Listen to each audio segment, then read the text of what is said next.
साबिक DG ISI Faiz Hamid को 14 साल कैद बामुशक्कत। कोर्ट मार्शल मुकम्मल होने पर सजा सुना दी गई। इत्तला आज से होगा। ISPR के मुताबिक फील्ड जनरल कोर्ट मार्शल ने तमाम कानूनी दफात की तामील की। मुलजिम को अपनी पसंद की दिफाई टीम के हकूक समेत तमाम कानूनी हकूक फराम किए। मुलजिम को मुतल्लिका फॉरम पर अपील का हक हासिल है। बयान में कहा मुलजिम पर सियासी सरगर्मियों समेत 4 इल्जामात के तहत मुकदमा चलाया गया। ऑफिशियल सीक्रेट एक्ट की खिलाफ वर्जी, इख्तियारात और सरकारी वसाइल का गलत इस्तेमाल, लोगों को गलत तरीके से नुकसान पहुंचाने के मुकदमात शामिल थे। तवील कानूनी कार्रवाई के बाद मुलजिम को तमाम इल्जामात में कसूरवार पाया गया। अदालत ने 14 साल कैद की सजा सुनाई जो 11 दिसंबर 2025 को सुनाई गई। सियासी अनासर के साथ मिलकर सियासी इश्तियाल अंगेजी और अदम इस्तेहकाम को हवा देने और बास दीगर मामलात में मुलजिम के मुलविस होने को अलग से निपटाया जा रहा है। मुलजिम के सियासी अनासर के साथ मिली भगत, सियासी अफरा तफरी और अदम इस्तेहकाम के मामलात अलग से देखे जा रहे हैं।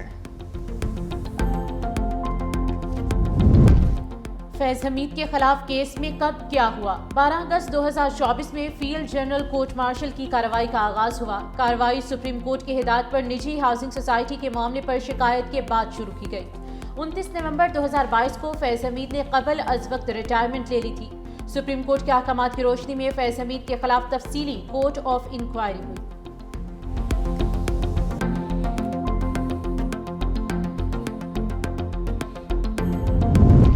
ख्वाजा आसिफ के बानी PTI और फैज हमीद पर संगीन इल्जामात। कहा 9 मई बानी PTI और फैज हमीद का मुश्तरका प्रोजेक्ट था।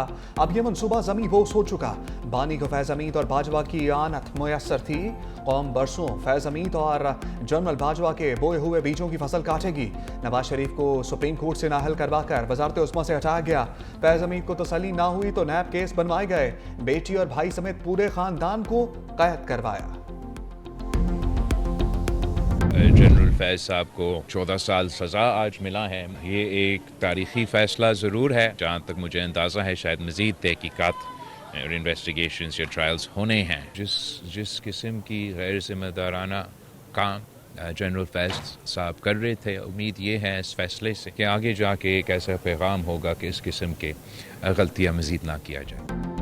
बिलावल भुट्टो ने फैज हमीद से मुतालिक फैसला तारीखी करार दे दिया। कहा साबिक DG ISI को दी गई सजा पैगाम है कि आइंदा ऐसी गलतियां ना की जाएं। फैसला इस बात का सबूत है कि फैज हमीद गैर कानूनी काम कर रहे थे। मजीद तहकीकात और ट्रायल अभी बाकी है।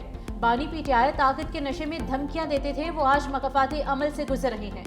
इसी जिंदगी में जराइम का हिसाब देना पड़ रहा है। बानी तहरीक इंसाफ ने सियासत में गलत रिवायात डाली। बानी ने नफरत और इंतशार की सियासत को परवान चढ़ाया। मजीद बोले आइन में गवर्नर राज से मुतालिक ऑप्शन मौजूद है, अभी पार्टी में इस पर बात नहीं हुई। विफाक ने हमसे 28वीं तरमीम पर अभी कोई बात नहीं की।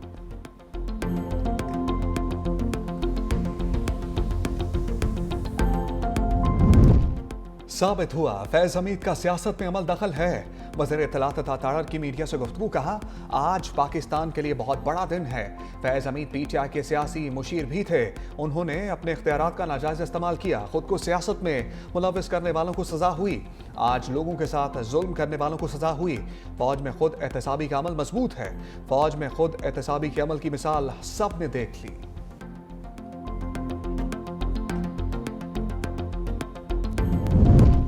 फैसल वावटा की फैज हमीद को सजा के बाद नई पेशगोइयां। कहा यह सजा इब्तदा है, आगे बहुत कुछ होगा। इतने ताकतवर आदमी का एहतसाब 75 साल तारीख में नहीं हुआ। पाकिस्तान को जो नुकसान पहुंचाएगा कुर्सी खींच ली जाएगी। PTI के जो लोग समझ रहे हैं हम बच गए, उनका भी एहतसाब होगा। गवर्नर फैसल करीम कुंडी कहते हैं कि जनरल फैज की सजा से पाकिस्तान की सियासत पर अच्छा असर पड़ेगा। उनके साथ कोई और मुलविस होगा तो उनको भी सजा मिलेगी। बानी PTI कोई आसमान से नहीं उतरे कि उन्हें सजा ना हो। पंजाब हुकूमत को कहूंगा कि बानी PTI को कहीं और शिफ्ट करें।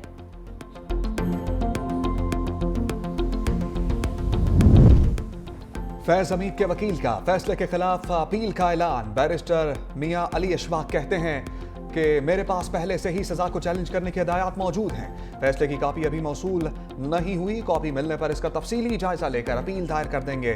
पहला अपील का forum army court of appeal है। आर्मी चीफ के पास अपील का रास्ता भी मौजूद है।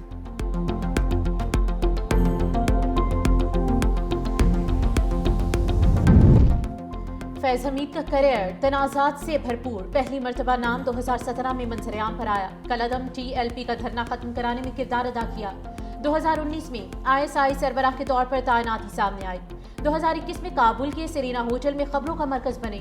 चाय पीते हुए उनकी तस्वीर ने आलमी मीडिया की तवज्जो हासिल की। पंजाब की जिला चकवाल से ताल्लुक रखने वाले फैज हमीद फौज में 76वें लॉन्ग कोर्स से पास आउट हुए, बलोच रेजिमेंट का हिस्सा बने। अक्टूबर 2021 में उनकी बतौर कोर कमांडर पेशावर तैनाती हुई। 10 माह बाद कोर कमांडर बहावलपुर मुकर्रर किया गया। GHQ में एडजॉइंट जनरल के ओहदे पर फाइज रहे। नवंबर 2022 में आसिम मुनीर की आर्मी चीफ नामजदगी पर कबल अज वक्त रिटायरमेंट ले ली।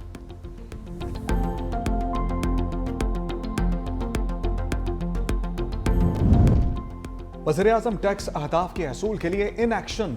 टैक्स टू GDP शरह के 11% हदफ, टैक्स नेट की वसअत और टैक्स एनफोर्समेंट को यकीनी बनाने की हदायत। वज़ीर-ए-आज़म शहबाज शरीफ की ज़ेर सदारत FBR के अमूर पर जायजा इजलास। कस्टम्स क्लियरेंस में जदीद टेक्नोलॉजी और AI के इस्तेमाल से पेशरफ्त की पजीराई। दरामदात और बरामदात की क्लियरेंस मजीद तेज करने का हुक्म। सिगरेट साजी की गैर कानूनी फैक्ट्रीज के खिलाफ FBR और कानून नाफिज करने वाले इदारों की कार्रवाइयों की तारीफ। सूबाई हुकूमतों को FBR के साथ मुकम्मल ताउन जारी रखने की हदायत। सेल्स टैक्स रिफंड की बरवक्त अदायगी यकीनी बनाने, गैर कानूनी सिगरेट जब्त और वज़ीर-ए-आज़म शहबाज शरीफ सिफारती महाज पर मुतहरिक तुर्कमानिस्तान में सदर सरदार बर्दी महदूब से मुलाकात। दोनों रहनुमाओं का दोतरफा ताल्लुकात और इलाकाई उमूर पर तबादला ख्याल। तुर्कमानिस्तान के साथ ज़मीनी और समंदरी रास्तों से रवाबित बढ़ाने की ख्वाहिश का इरादा।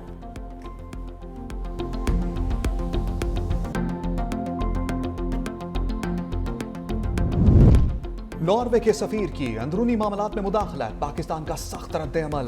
ईमान मजारी केस में समाअत में शिरकत पर डीमाश जारी कर दिया। दफ्तर खारजा के मुताबिक ये इक़दाम सफारती हदूद से तजावुज़ के मुतरादिफ है। ये इक़दाम वियना कन्वेंशन के आर्टिकल 41 की खुली खिलाफ वर्जी है। सफारतकार मेज़बान मुल्क के कवानीन के एहतराम के पाबंद हैं।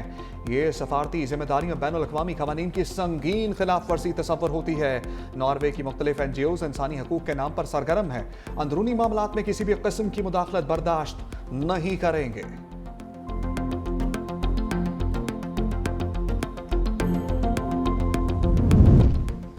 अमरीकी जरीदे ने अफगान दहशतगर्दी के पाकिस्तानी मौक़िफ़ पर मोहर सब्त कर दी। दी डिप्लोमेट के मुताबिक अफगानिस्तान में मौजूद TTP क़यादत की हिदायत पर पाकिस्तान में दहशतगर्दी मुसलसल जारी है। अफगान सरजमीन से मुनज़्ज़म हमलों ने दोनों ममालिक के ताल्लुकात को शदीद नुकसान पहुँचाया। तालिबान TTP के खिलाफ कार्रवाई की सियासी ख्वाहिश और सलाहियत दोनों से महरूम है। दाइश खरासान की अफगानिस्तान में बढ़ती हुई ताकत तालिबान हुकूमत के लिए बड़ा खतरा है। तालिबान के नज़दीक TTP और दीगर गिरोह दाखिली इख्तलाफात रोकने के लिए ज़रूरी हैं। तालिबान को TTP के खिलाफ सख्त पॉलिसी से एहलकारों का दाइश खरासान में शामिल होने का खदशा है।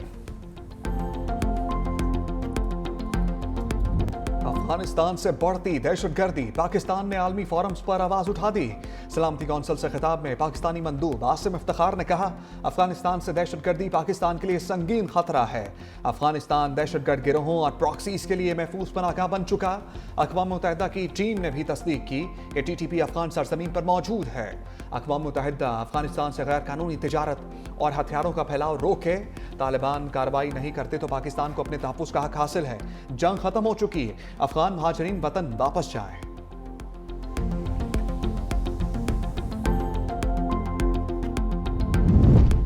अफगान उलमा ने पाकिस्तान के देरीना मुतालबे की तौसीक कर दी। अस्करियत पसंदी के लिए सरहद उबूर न करने पर जोर दिया।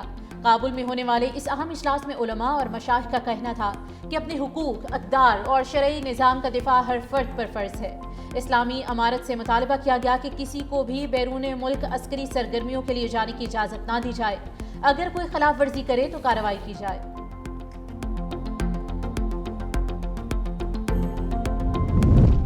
पाकिस्तान का F-16 अपग्रेडेशन के अमरीकी फैसले का खैर मकदम। तर्जमान दफ्तर खारजा ताहिर इंदराबी ने कहा, फ़ौज पाकिस्तान मुल्क के तहफ़्फ़ुज़ के लिए पुरअज़्म है। भारत खत्ते में अदम इस्तेहकाम के एजेंडे पर अमल पैरा है। भारतीय वज़ीर खारजा के इश्तियाल अंगेज़ बयान को मुस्तरद करते हैं। अफगानिस्तान में उलमा की जानिब से मंजूर होने वाली करारदाद का मुसवदा नहीं देखा। अफगानिस्तान ने इस तरह के वादे माजी में भी किए हैं। सवाल यह है कि क्या इस पर अमल दरामद किया गया?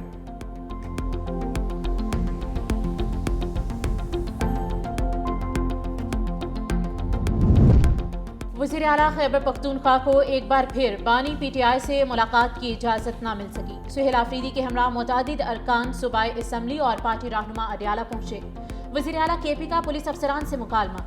कहा, एक वजीर आला को रोकने के लिए आपने बैरियर्स लगा रखे हैं। ये अहकामात कौन दे रहा है? किसी और मुल्क का नहीं, पाकिस्तान के सूबे का वजीर आला हूँ। केपी भी पाकिस्तान का हिस्सा है। हम यहाँ आइन और कानून के मुताबिक मुलाकात के लिए आते हैं, आप हमें रोक लेते हो। कहाँ तक हालात को लेकर जा रहे हो? इस रवैये से सूबे के अवाम मुतनफ़र होंगे, जो पाकिस्तान के लिए नुकसानदा होगा। वज़ीर आला सुहेल आफरीदी अरियाला जेल से वापस रवाना हो गए।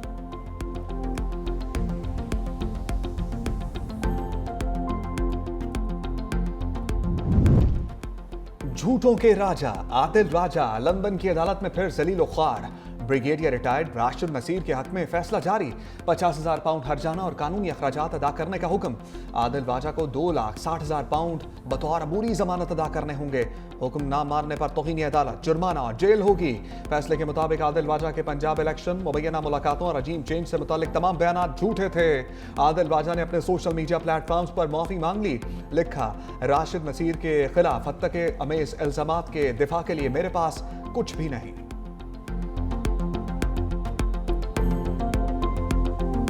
डॉलर की आमद मुल्की ज़र मुबादला के ज़खायरों पर। IMF ने पाकिस्तान को 1 अरब 20 करोड़ डॉलर की किस्त जारी कर दी। स्टेट बैंक ने आलमी मालियाती फंड से किस्त मिलने की तस्दीक कर दी है। स्टेट बैंक का कहना है कि पाकिस्तान को 20 करोड़ डॉलर्स मौसमियाती तब्दीली से निमटने के लिए जारी किए गए।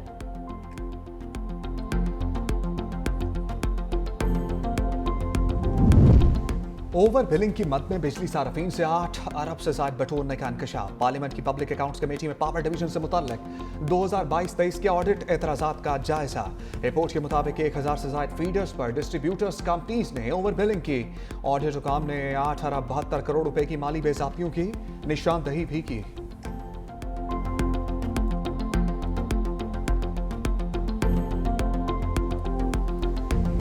पंजाब के अवाम स्मोक के रहमो करम पर। सूबाई हुकूमत फ़ज़ाई आलूदगी पर काबू पाने में नाकाम। जहरीली फ़ज़ा में कमी के लिए किए गए इक़दाम बेसूद। अवाम स्मोक के बाइस सांस की बीमारियों में मुब्तला। लाहौर दुनिया का आलूदा तरीन शहर। AQI 279 record. कहना पाकिस्तान का आलूदा तरीन इलाका। Air quality index 494। पेशावर दूसरा, मुल्तान तीसरा आलूदा तरीन शहर। सियालकोट फैसलाबाद में भी स्मोक का राज।